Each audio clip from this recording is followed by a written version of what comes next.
En las empresas es pausa activa, aquí es pausa en el Señor para saludar al hermano, ¿verdad? Bueno, vamos a estar pasando al portador de la palabra. Ahora los niños alquilaron el lugar de al lado. Vamos a estar recibiendo también la palabra aquí en el templo, ¿verdad? Entonces por eso tenemos que seguir orando y clamando y moviéndonos para el lugar de los niños. Hoy les toca a los niños quedarse acá recibiendo palabra. Vamos a estar pasando al portador de la palabra, nuestro hermano Carlos Yarriras. Estamos muy gozosos del pastor Carlos que nos acompaña, viene de Bogotá y bueno, aquí él está invitado a recibir palabra del Señor a través de él, de este siervo. Vamos a estar extendiendo las manos hacia este siervo de Dios, vamos a estar orando. Padre amado, Jesús, te damos gracias, Señor, por este día, por la vida del hermano Carlos, Dios mío. Ayúdalo, Señor, Espíritu Santo, lo llénalo de ti, Dios mío, para que su palabra no sea suya, Señor, sino seas tu Espíritu Santo a través de este vaso, Dios mío, de honra. Ayúdalo, quita todo aquello que no sea tuyo, Señor. Te pedimos por cada alma, cada corazón que va a recibir, Señor, de tu palabra, que seas tú eliminando todo cansancio, todo sueño, y que podamos tener corazones dispuestos para recibir esta palabra, pero para que dé frutos, Señor, para ponerlas por obra, porque tú demandarás de nosotros, Señor, frutos dignos de arrepentimiento, Señor, y te rogamos, Señor, que tomes control de toda la iglesia, de su palabra, y bendice a su familia, bendice este hermoso ministerio de MIAPIC, Dios mío, y ayúdalo, Señor, en el nombre de Jesús, amén. Gracias, hermana. Hermanos, Dios me los continúe bendiciendo, que volvernos a ver. Me gozo cuando vengo también a este lugar, sobre todo el amor que ustedes me demuestran a través de ese amor que ya Dios les derramó en sus corazones. Amén. Bueno, búscame un poquito la canción. Mi esposa les envía sus saludos. Se fue ayer para Bogotá, regresó, me estuvo acompañando unos días. Pues, oiga, cómo me hace falta la mujercita. De verdad que el Señor nos ha dado a los hombres pues una mujer idónea. Y Él es muy sabio, Él es mucho más sabio de lo que somos nosotros o pensamos en que somos. Si somos sabios, pues somos sabios por su Espíritu Santo, indudablemente. Ok, pastor, usted me dirá a qué hora es, hasta qué horas es. Son las 10:10 hasta 11. Yo creería. Si no, pues por ahí le dije a mi hermano ahorita que me está acompañando.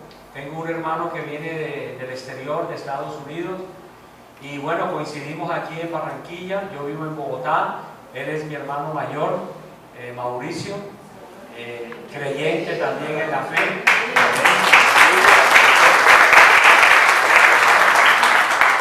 La esposa de él hace poquito regresó a los Estados Unidos también y está solo. Bueno, con el Espíritu Santo y con los hermanos aquí en Barranquilla. Ok. Yo quería ver un momentico la letra de la canción de No hay lugar más alto.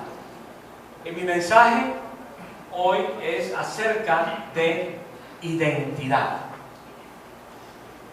Nosotros, muchos de los que somos ciudadanos colombianos, o todos los que somos ciudadanos colombianos, sabemos que tenemos una identidad o una tarjeta o cédula. No, esto no es tarjeta, no, ya, señores, eso dejó de ser hace muchos años. Esto es una cédula de ciudadanía. Esta cédula me identifica a mí como ciudadano colombiano. ¿Ves? Al frente, obviamente, ustedes saben, está la foto de uno. Cuando la policía generalmente te para en la calle o te piden identificación, pues mira la foto y compara. Claro que esta foto mía sí está ya un poquito, era muy joven ahí, pero indudablemente me identifica. En la parte de atrás te dice generalmente el lugar donde tú naciste, la fecha, hasta inclusive está la fecha de la expedición.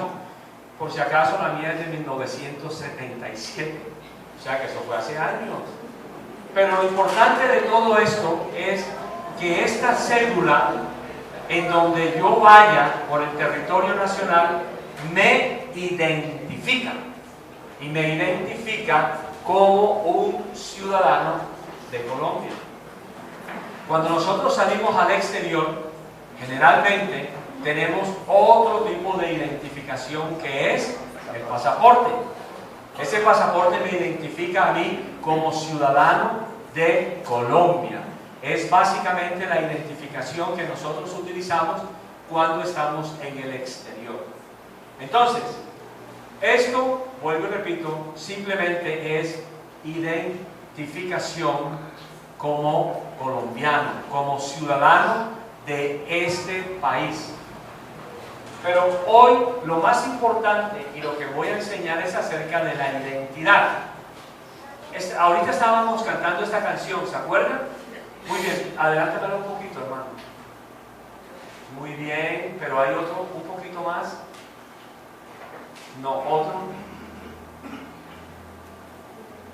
Hay algo de identidad en esa canción. Pásala un momentico a la siguiente. Aquí está. Escuchen eso. A mí me llamaba la atención la canción porque generalmente, como la Biblia, generalmente la estudio en el contexto. Es una práctica que generalmente debemos tener todos. Pero mira esto. Esa canción habla de que no hay un lugar más alto, ¿correcto? Pero me llamaba la atención lo siguiente: entrego lo que soy. Escucha, entrego lo que soy. Es el lugar de mi seguridad, dice. Pero lo que más me llamó la atención es que entrego lo que soy. Y yo pregunto, ¿quién eres? ¿Qué es lo que tú realmente estás entregando?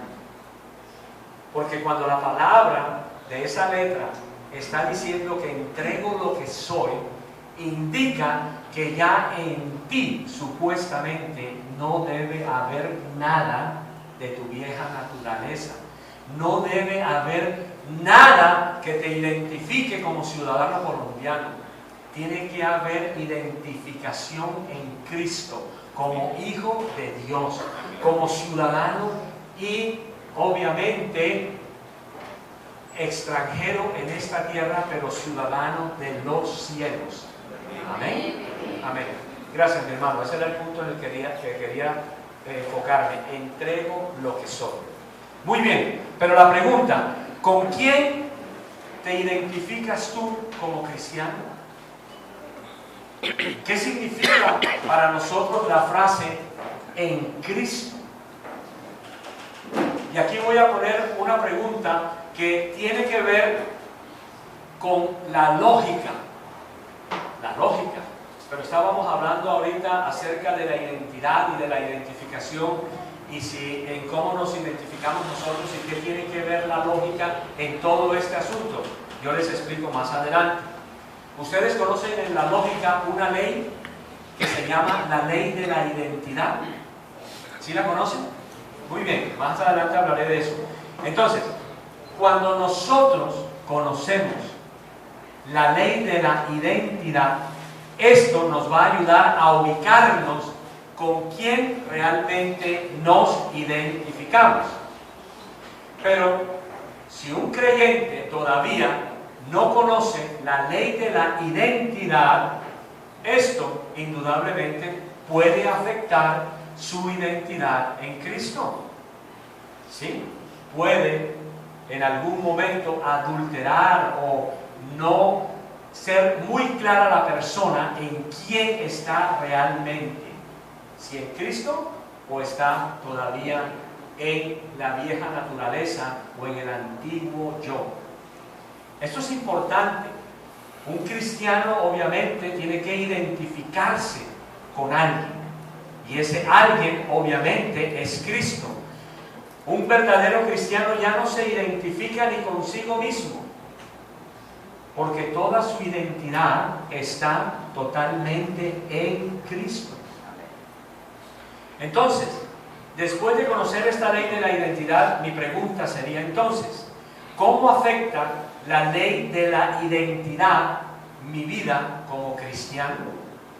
¿Me identifico verdaderamente como cristiano? ¿Mi identidad es más bien una mezcla de cristianismo farisaico? Y farisaico no solamente en el ámbito espiritual de la hipocresía, sino farisaico también significa, tristemente, división. Cuando tú no tienes identidad en Cristo, tú estás todavía dividido. Tienes un pie aparentemente en Cristo y un pie aparentemente en el mundo. Mira, ahorita miré a los niños. Muchas veces, cuando nosotros estamos educando a nuestros hijos en el camino, debemos tener cuidado con quién los identificamos a ellos. Ustedes como padres, ¿alguna vez no le han dicho a su hijo, ¿cómo te pareces a tu mamá? ¿Sí o no? ¿No le han dicho a la niña, uy, pero eres igualita a tu mamá? Así me responde tu mamá. ¿Sabes algo? Inconscientemente le estamos haciendo daño a nuestros hijos. Porque nuestros hijos deberían identificarse, obviamente, con Cristo. Ahora, ojo, pero si eres un buen modelo en tu hogar, si eres verdaderamente imitador de Cristo, entonces, ¿con quién se identificarán tus hijos? Contigo, porque tú eres ¿qué? Tú manifiestas a Cristo.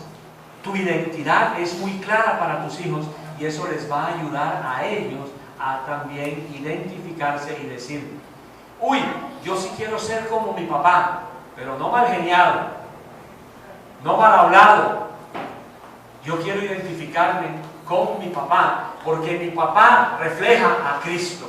O quiero identificarme con mi mamá, porque no es mal geniada, no le responde a mi papá, no le pone la comida fría porque llegó tarde. No, te vas a identificar, o sea, tu hija te va a identificar a ti como una persona verdaderamente cristiana, porque estás reflejando la identidad de Cristo en tu vida. Muy bien. Entonces, gracias por la oración. Ya vamos a seguir, para no seguir orando, porque yo estoy seguro que las oraciones las contesta el Señor indudablemente. Entonces, al principio les había mencionado las leyes de la lógica. Regularmente, un cristiano podría pensar o ser enseñado en el mundo no cristiano en el que se mueve, que la lógica es 100% humana y que no puede provenir de un ser como Dios. Particularmente esto lo usan mucho, por ejemplo, los ateos y aquellas personas que no conocen de Dios. Pero pónganme atención claramente, la lógica es de Dios. La lógica no es de la filosofía humana.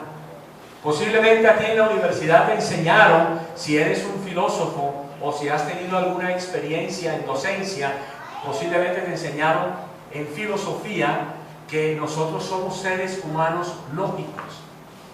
¿Sí o no? Pero yo pregunto, ¿somos nosotros los seres humanos verdaderamente lógicos? No.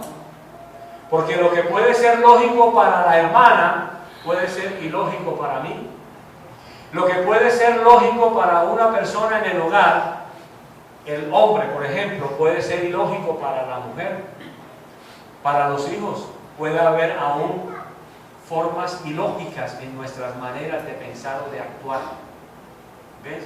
Pero cuando Dios nos creó a nosotros, cuando Él sopló de su aliento, Él transmitió, entre otras cosas, no solamente el alma del ser humano o el espíritu de Él, sino también que transmitió con Él muchos de los atributos comunicables de Dios, como por ejemplo el amar, la justicia, la misericordia y aún la lógica. Lo que pasa es que nosotros no tenemos esos atributos todavía en nuestro máximo potencial, porque a veces amamos de acuerdo a cómo nos amen o de acuerdo a cómo amaneciste en el día de hoy. A veces no utilizamos la justicia como la utiliza Dios, de una manera justa, pero aún así tenemos que imitar precisamente no solo a nuestro Creador, sino a quien hoy en día llamamos nuestro Padre Celestial. Muy bien, Entonces, ¿para qué me serviría a mí la ley de la identidad en la lógica? Primero, que me va a ayudar bíblicamente, como lo demostraré más adelante, de que efectivamente yo tengo una identidad ahora. Es una identidad totalmente nueva que no tiene nada que ver con mi identidad como ciudadano colombiano, pero que sí tiene que ver con la identidad de un reino que es totalmente celestial, de una ciudadanía que no está en este mundo, sino que está obviamente en el cielo.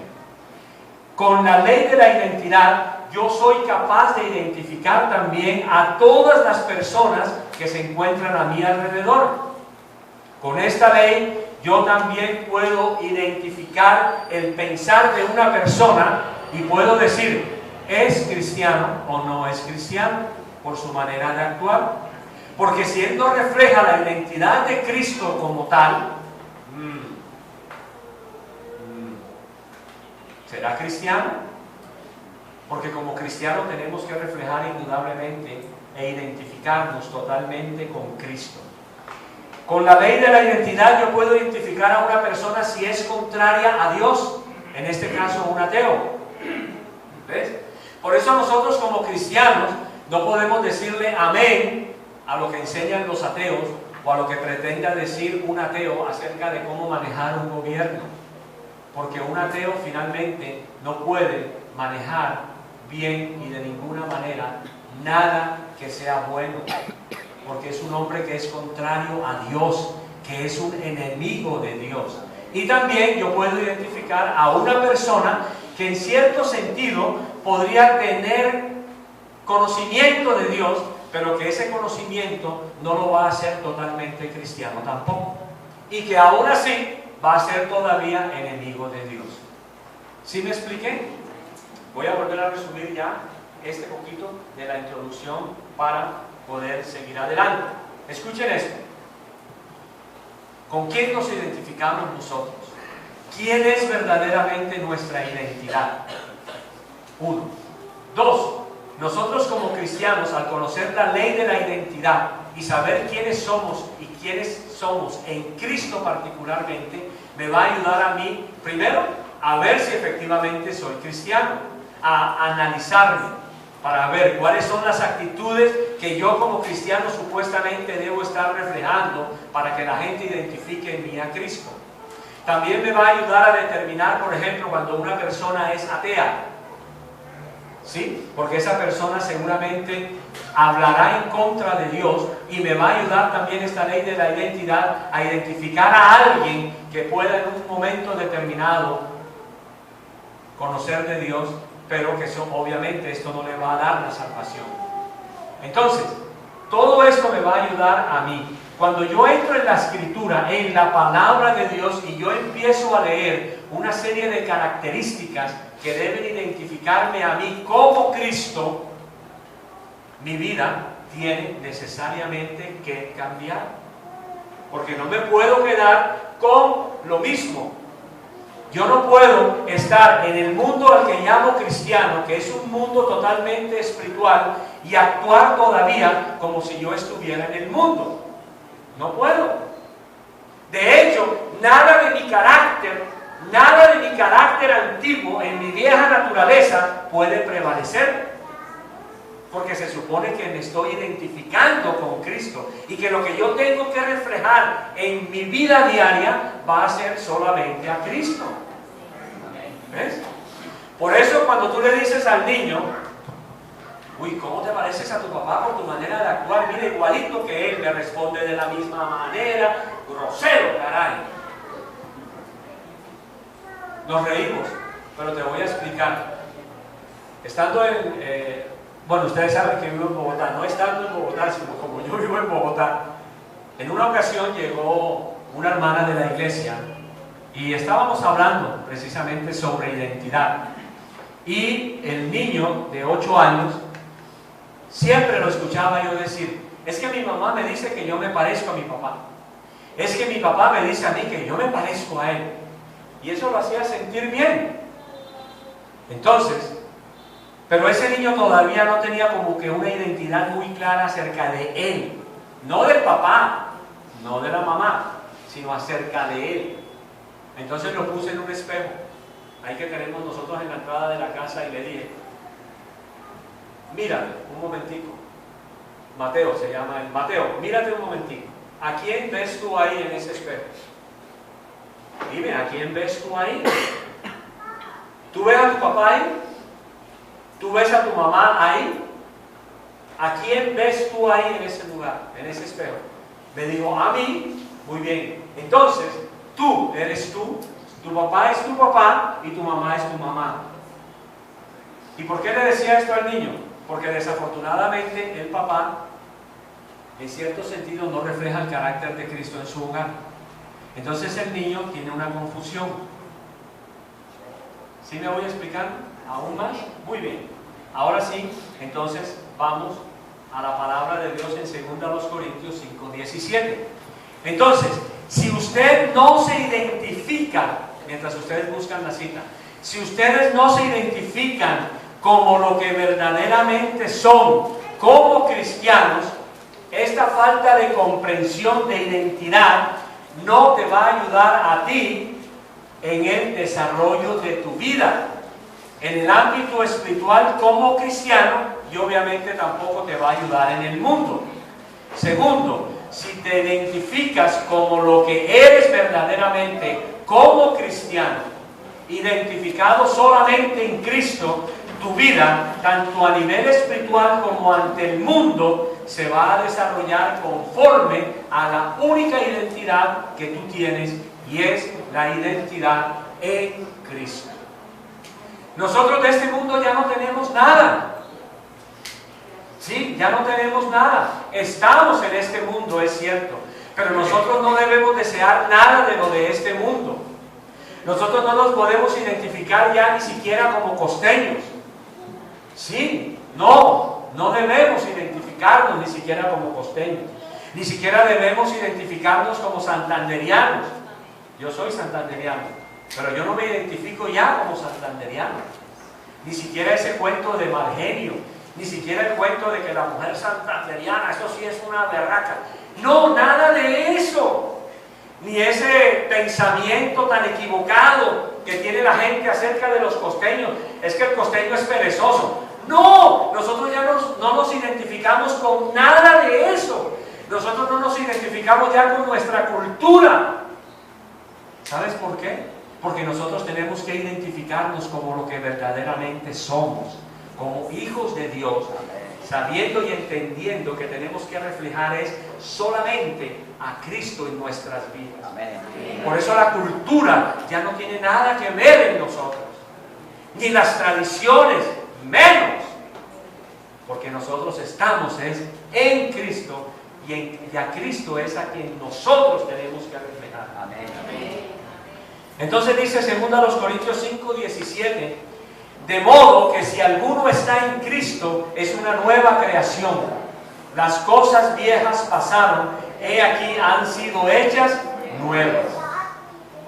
La palabra nueva del griego habla de cosa nueva, es decir, que es algo que es totalmente fresco, kainos, y se define como frescura. Frescura. ¡Wow! Imagínate una rosa fresca. ¿Qué es lo que expide o exhala una rosa fresca? Aroma, fragancia. ¿Y qué es lo que nosotros tenemos que entonces exhalar? La fragancia de Cristo, para que la gente alrededor nuestro diga: wow, qué fragancia es la que tú tienes. No, yo no uso ya Fahrenheit, ni Polo, ni nada de eso. La fragancia de Cristo es la que debería llenar nuestra vida, y deberíamos reflejarla en nuestro diario vivir y en todo lugar en donde nos estemos moviendo. Y miren esto, creación es una palabra griega que se define como origen, formación, propiamente el acto. Entonces, un pecador que ahora está en Cristo es una cosa nueva, es hecha en frescura, es literalmente originada como nueva o hecha nueva. Por lo tanto, cuando dice la Escritura que las cosas viejas pasaron, y ahora vamos a ver cuáles son ese montón de cosas nuevas, viejas, pasadas, vamos a aprender mucho más acerca de nuestra identidad. Vamos un momento, por favor, al Salmo 142. Entonces, ya hemos leído en 2 Corintios que efectivamente somos hechos nuevas creaciones. Todas las cosas viejas pasaron, he aquí han sido hechas nuevas. En el Salmo 142, un momentico. Salmo 142 dice así, pongan atención, que esto es interesante porque ahora va a haber un contraste entre esta vieja vida, entre la vieja vida y la nueva vida. En el 142, ¿qué dice? Pongan atención. Quienes maquinan males en su corazón y cada día provocan contiendas. Por ejemplo, yo pregunto, ¿qué tiene que ver esto con una criatura totalmente hecha nueva? ¿Qué es lo que está reflejando alguien que maquina mal en su corazón o que cada día está inventando contiendas y problemas? En el trabajo, en la universidad, en donde caminas, en el bus, a lo mejor. ¿Está reflejando esa persona realmente la identidad en Cristo? No, no la está reflejando. Entonces, cuando se habla en la Escritura de que somos hechos criaturas nuevas, es que nosotros efectivamente somos hechos criaturas totalmente nuevas. Ahora voy a dejar y voy a presentar el contraste de lo viejo con lo nuevo. ¿Por qué primero lo viejo? Porque nosotros tenemos que aprender a desechar lo viejo. Lo que tú a veces puedas decir, pero esto yo no lo hago. Bueno, algunas veces puedo obrar de esta manera. O algunas veces puedo actuar de esta manera. Cuando tú actúas de una manera contraria a la palabra de Dios, tú tienes sobre ti el viejo hombre. Pero el Señor dice que nosotros nos tenemos que revestir ¿de quién? De un nuevo hombre. Y no es una acción de que ya el Señor lo hizo una vez en nuestra vida. Todos los días recuerda siempre vestirte del nuevo hombre. Cuando salgas a la calle, en las mañanas, recuerda siempre, tengo que vestirme del nuevo hombre, que ha sido creado en Dios para justicia, que es una creación tan nueva que yo tengo de alguna manera que exhalar una fragancia especial diferente a la que está alrededor de las personas con las que tú compartes día a día, y especialmente, obvio, que son los frutos que tú vas a reflejar y que vamos a ver más adelante. Muy bien, entonces, disculpen, para poder coger, aquí está. Muy bien, yo quiero que vayamos un momentico a Primera de Pedro 1:23. Primera de Pedro 1:23. El hermano es más rápido que nosotros moviendo los dedos. Primera de Pedro 1:23 dice, pongan atención que esto es importante y lo voy a compartir más adelante y lo voy a explicar. Cuando nosotros como creyentes, más bien, éramos pecadores, el Señor nos encuentra, el Señor nos pone en Cristo, ya somos unas criaturas nuevas, ¿correcto? ¿Cómo venimos nosotros a ser criaturas nuevas? Pongan atención lo que dice Primera de Pedro 1:23. Siendo renacidos, no de qué, de simiente corruptible, sino de incorruptible por la palabra de Dios que vive y permanece para siempre. ¿Y cómo así semilla corruptible o simiente corruptible y ahora incorruptible? Todos nosotros nacimos de una simiente corruptible, que fue la simiente de nuestros padres. Todos nosotros hemos nacido del deseo de la carne y de la sangre. ¿Sí o no?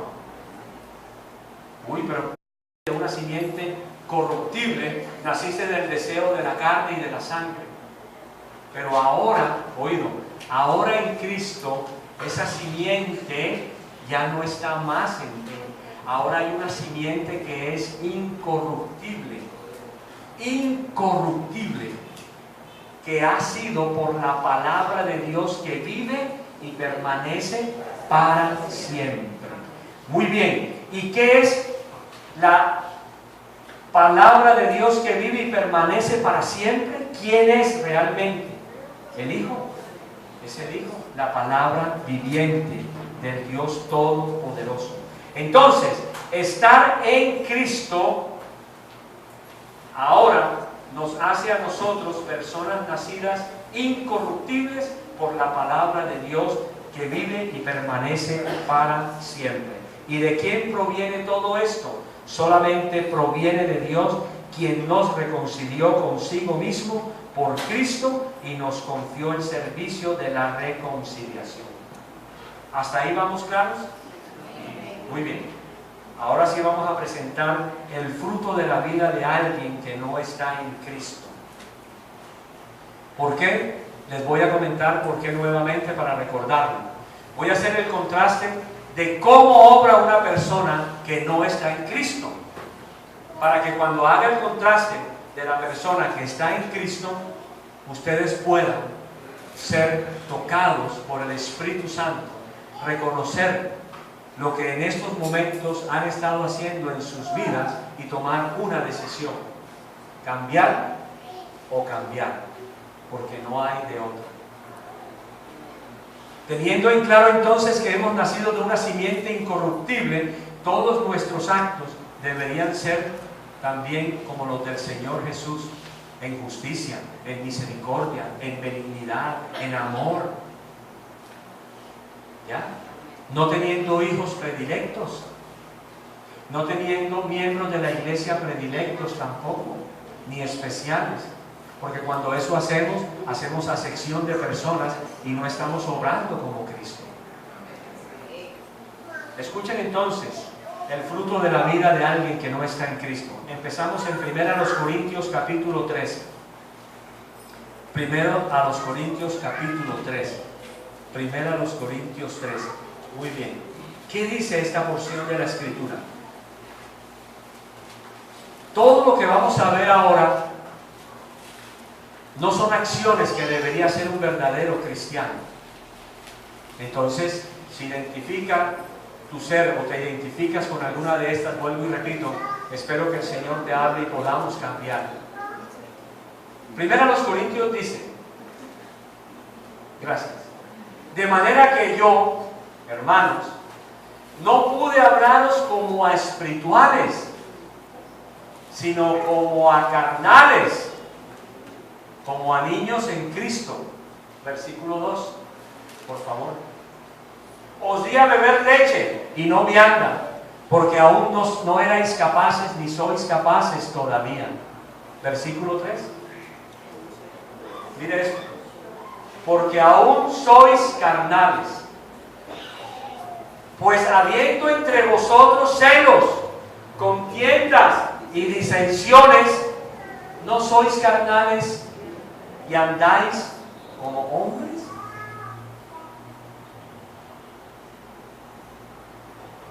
Eso lo dijo Pablo, pero eso lo digo hoy en día a la iglesia.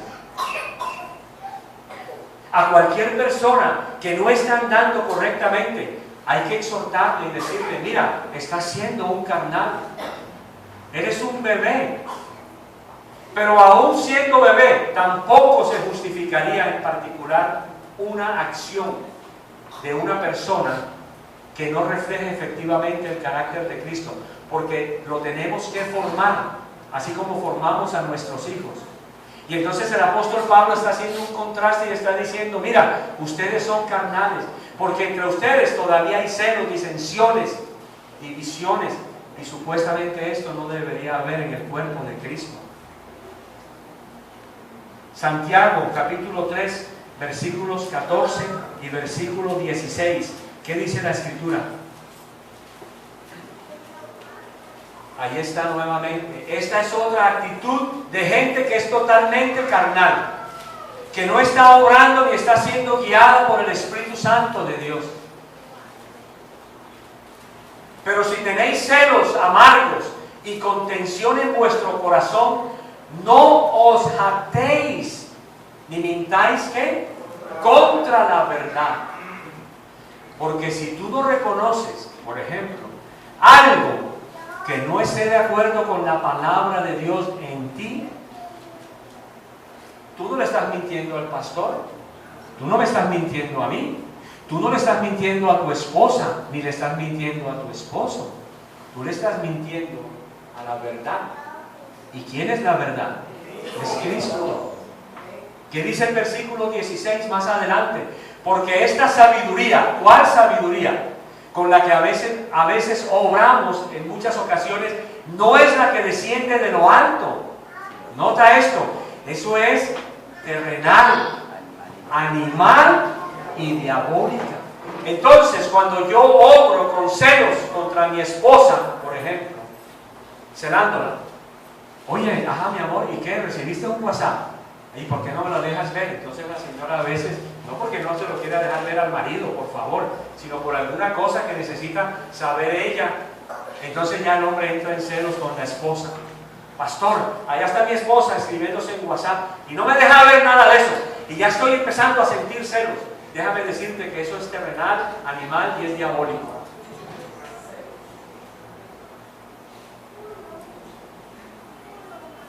Pastor, ¿pero qué le pasa? ¿Usted no ve lo que yo he trabajado en la iglesia? ¿Y por qué todavía no me ha puesto a mí en un lugar de liderazgo?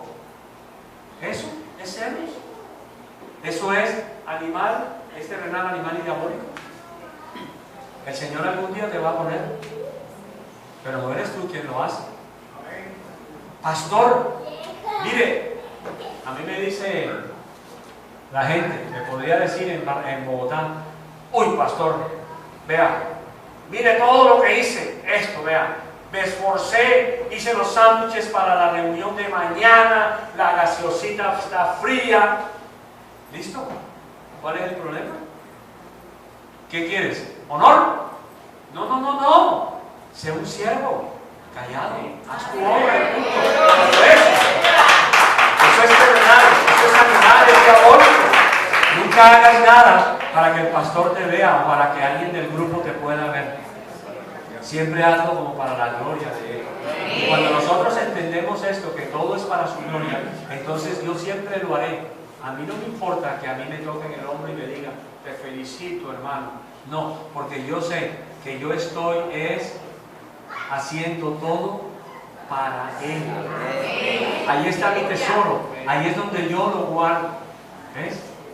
Y ahí eso no lo va a corromper nadie, ni lo va a llenar de orín, ni se va ni siquiera a oxidar. Porque finalmente en esta tierra lo que yo haga lo tengo que hacer solamente para su gloria. Es a Él a quien yo le voy a rendir cuenta. No es al pastor, no es al líder, es a Él. Pero obviamente yo tengo una responsabilidad también para mi pastor. Tengo una responsabilidad con el líder. Tengo una responsabilidad aún con los otros miembros del cuerpo de Cristo. Y obviamente también tengo que obrar. Pero todo lo que hagas, trata de que no lo sepa la izquierda o la derecha. Hazlo siempre como para el Señor. Mire esto. ¿Qué dice Gálatas 5:15? Esto es tenaz. O sea, tenaz por lo que dice la palabra. Gálatas 5:15 dice así. Oh, mire esto. Pero si os mordéis y os coméis unos a otros, mirad que también no os consumáis unos a otros. Esas son las obras que generalmente hacen las personas que dicen ser creyentes, pero que son totalmente carnales.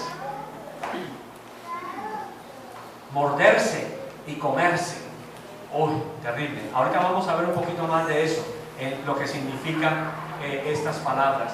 Y finalmente vamos a Gálatas 5, allá adelante en el versículo 19, hermano, para que vean ustedes lo que son las obras de la carne. ¿Cuáles son las obras de la carne? Adulterio, fornicación. Esas dos palabras, adulterio y fornicación, realmente vienen a ser lo que se llama inmoralidad sexual. Y quiero detenerme un poquito aquí, voy a hacer un paréntesis, porque hay algo que es muy importante. ¿Ustedes consideran que la ley de Moisés es dura? ¿Ustedes consideran que la ley de Moisés es compleja? ¿Sí? A ver, ¿sí o no? Sí. ¿Sí? ¿No es así? La ley es dura. ¿Sí o no? Difícil de cumplir. Muy bien. ¿Y qué dice la ley de Jesús? La ley del Espíritu, ¿qué dice? ¿Sabe lo que dice la ley de Jesús? Jesús va mucho más allá. Y Él dice que solamente con mirar a una mujer y desearla, ya cometiste inmoralidad sexual en tu corazón. Entonces, si tú crees que la ley de Moisés es dura, siéntate a analizar claramente la ley de Jesús, que es mucho más exigente moralmente para nosotros. No se trata de dar solamente los diezmos y las ofrendas. La ley de Jesús va mucho más allá. Quítate la camisa o quítate la capa. O vende la propiedad que tienes posiblemente de sobra, que no te está produciendo nada, y repártela entre tus hermanos. O eso no es lo que dice la Escritura.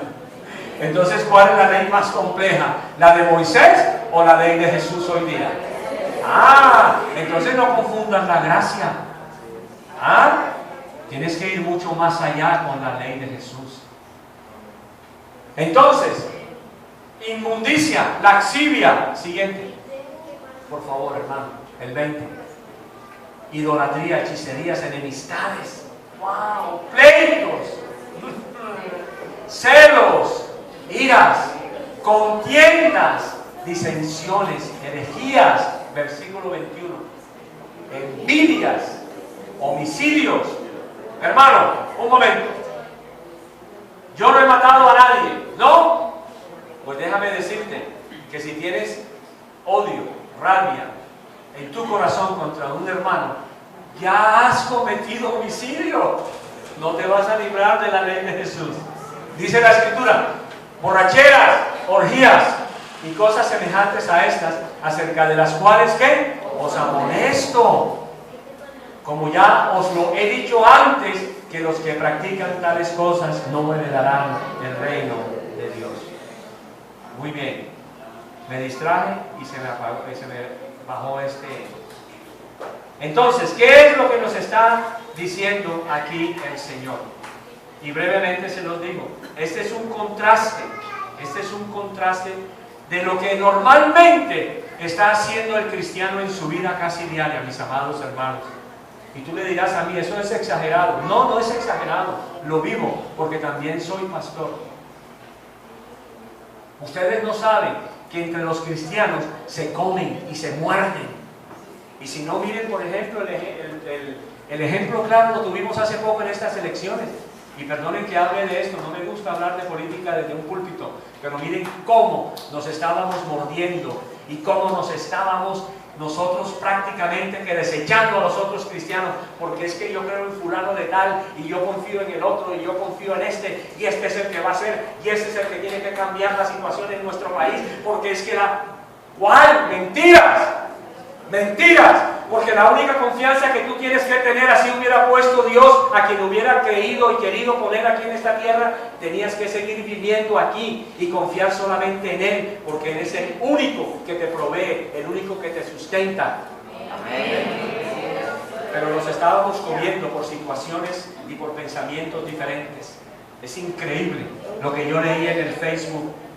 Cristianos siguiendo a uno, maldiciendo a otros porque no seguíamos el pensamiento de este. ¿Qué pasa, iglesia? Y aquí también dentro de la iglesia nos mordemos unos a otros. Tratamos de ponerle la zancadilla a alguien para que se caiga. Voy a analizar rápidamente. 9 minutos.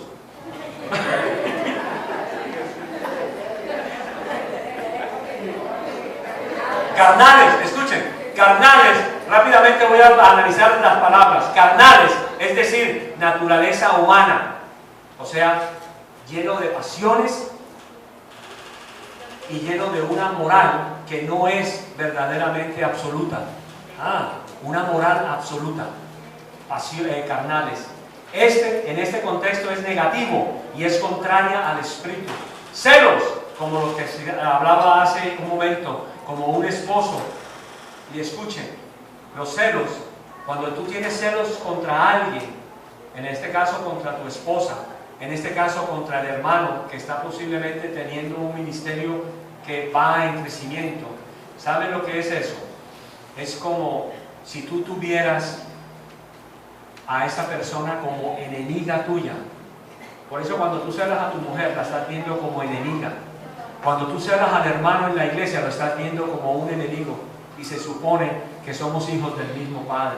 Tremendo. Contienda, pelea. Fornicación es prostitución, también es figuradamente una idolatría. Y en la fornicación está también el adulterio, está el incesto. Impureza puede ser física o moral. Laxivia es también libertinaje sexual. Hay hombres cristianos que invitan a sus mujeres a ver películas pornográficas. Ojo con eso.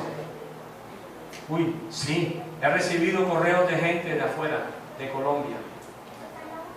Y tu lecho tiene que ser guardado sin mancilla también. Ira o furia significa pasión, como respirando fuerte. Así como las amenazas que, ¿se acuerdan? Las amenazas que echaba el apóstol Pablo, así respiraba. Tengo que matar a esos cristianos. Y así hay muchos en la iglesia. Tengo que fregar a ese pastor. Es que ese pastor caerá. Es que no sé qué. Y ese hermano, y ese líder, y alguna vez me van a ver. Eso es respirar amenazas de muerte, mis amados. Divisiones es desunión. Envidias, ¿sabes qué es? Mala voluntad. Ojeriza, dice el original griego. Ojeriza, o sea, mal de ojo contra alguien. Mirándole mal de ojo. Ojalá que le vaya mal. Es que le está yendo muy bien, pero ojalá que le vaya mal a ese vecino. Y entonces como cristiano estás deseando la riqueza del impío y ni siquiera la deberías desear, porque eso no es tuyo. Esa riqueza algún día se le irá para siempre. Muy bien, ahora vamos, y con esto termino, voy de verdad, ahora sí termino, pastor. El fruto de la vida de alguien que está en Cristo. Ahora vamos a ver ese contraste tan importante. Fruto es lo que nosotros tenemos que dar. Fruto, el fruto del Espíritu. Separados de Cristo no tenemos identidad. En Cristo, metidos en Él, tenemos identidad. ¿Por qué? Porque Él lo dice en su palabra. Separados de mí, nada podéis hacer. ¿O es que tú crees que si tú cortas una rama de gajitos de mango, la cortas del árbol de mango y la dejas a un lado, ¿tú crees que ese mango va a seguir creciendo? No crece, se muere. Igual es el cristiano, separado de Cristo, no puedes dar fruto. Y ojo, puedes morirte espiritualmente y fácilmente puedes tener problemas con tu salvación. Pero el Señor, ¿qué es lo que quiere? El Señor quiere que nosotros demos fruto y lo demos en abundancia. En todo momento, en donde estemos, ya sea que nos vean o ya sea que no nos vean, lo tenemos que hacer. Gálatas 5, 22 y 23, ¿qué dice la Escritura?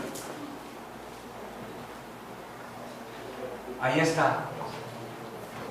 Que el Señor nos ayude, hermanos. Escuchen, el primero es amor. Pero no el amor sentimental y volátil que tenemos muchos cristianos, y me incluyo. Por eso yo les hablaba acerca de los atributos comunicables de Dios. El amor es de Dios, el amor no es del ser humano. Y nosotros tenemos que amar como ama Dios. Y está de primero en el fruto, amor. Dice, gozo. Tú sabes que una persona en contiendas no puede tener gozo en su corazón. Paz. El mundo nunca te va a dar la paz que ya nos dio a nosotros Cristo. Por eso nuestra vida tiene que ser amor, gozo, paz. Óyeme, paciencia.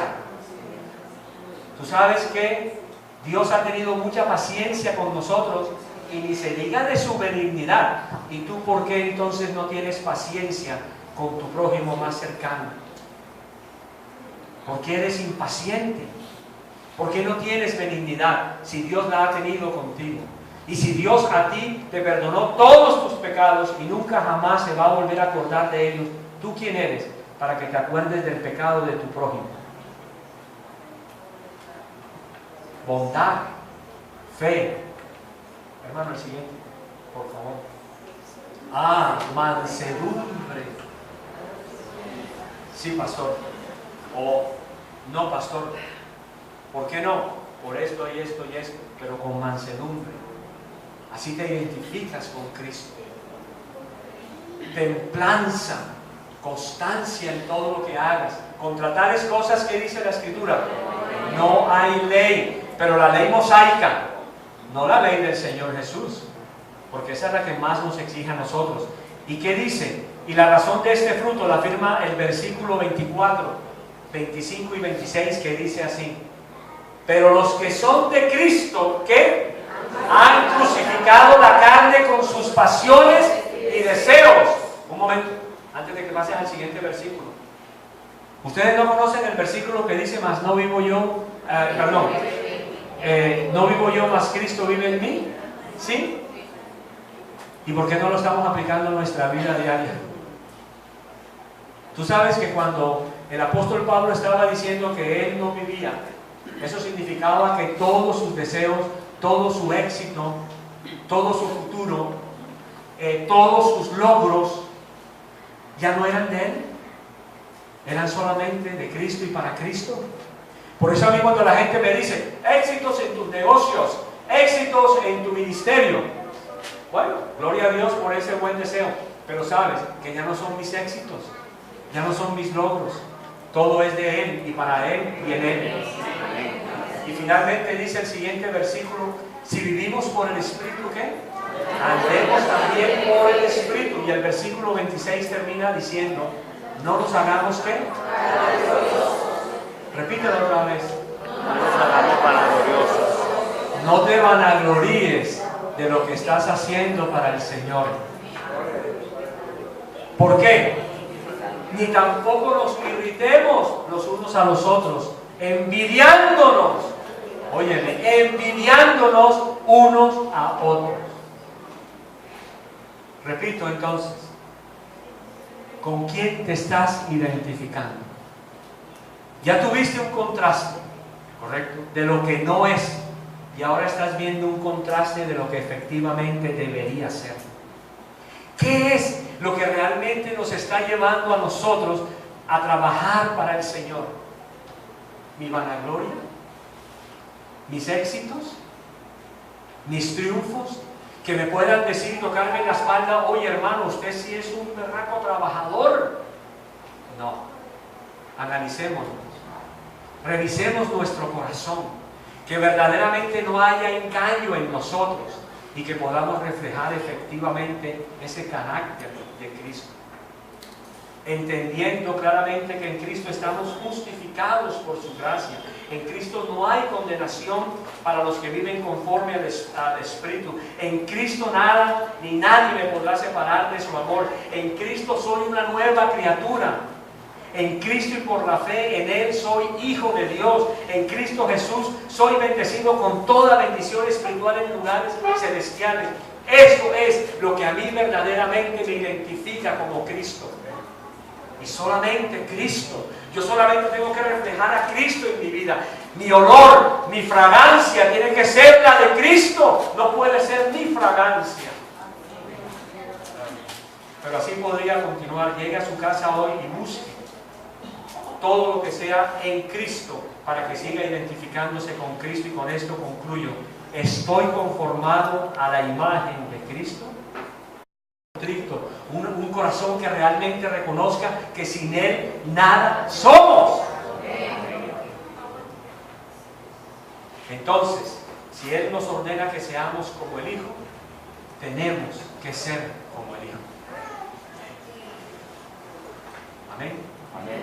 Levántate, iglesia, vamos a orar. Y hay canciones que posiblemente les han ministrado a ustedes, pero ahora quiero que canten esta canción de una manera diferente, sintiéndola de verdad. Moldéame, moldéame, pídele al Señor que te moldee a su imagen. Padre Celestial, yo te doy gracias, Señor amado. Te doy gracias por tu palabra, porque tu palabra me ha enseñado, Señor. Tu palabra me ha animado, me ha exhortado a cambiar. Me ha animado, Señor, a ser diferente, a ser como tú quieres que yo sea. Enséñame, Señor, a ser moldeado a esa imagen perfecta de tu Hijo Jesús, Padre. Yo sé que tu Espíritu Santo nos ayudará a cambiar día a día, a tener siempre pendiente en nuestra mente, Señor, que no es para nosotros, es para tu gloria, es para tu honra, es para que verdaderamente seamos cartas abiertas donde la gente pueda leer, Señor amado, en nosotros, y siempre puedan encontrar en nosotros también una palabra de aliento para sus vidas. Ayúdanos, Señor, a ser más como Cristo, a morir más a nosotros, a morir siempre a nuestros deseos, el yo, Señor amado, y que seas tú siempre en nuestra vida, Señor. Yo te doy gracias por esta congregación en cabeza del pastor Joel, Señor amado. Gracias por sus pastores, gracias por sus líderes, gracias por la pastora, gracias por la familia del pastor, por su hija. Gracias, Señor, por esta bella y hermosa familia de fe que tú le has permitido a través de tu Espíritu Santo que Él edifique, Señor, con ánimo pronto, con un amor, Señor, consagrado solamente para tu gloria y para tu honra, Señor. Te doy gracias, Padre Celestial, por sus planes y proyectos de expansión. Gracias, Señor amado, porque tú proveerás conforme a tu grande misericordia. Gracias, Padre Celestial, porque esta seguirá siendo una iglesia lumbrera en medio de una ciudad, Señor, que todavía está en tinieblas. Gracias, Señor, por esa sana doctrina que siempre se ha enseñado en este lugar. Ayúdanos siempre a permanecer en esta doctrina, Padre Celestial. Que seamos verdaderamente hijos tuyos, reflejando el amor de Cristo en nuestros corazones. Y que reflejemos también el carácter de Cristo todos los días en nuestras vidas. Gracias te doy, Señor amado, en el nombre de tu Hijo Jesús. Amén.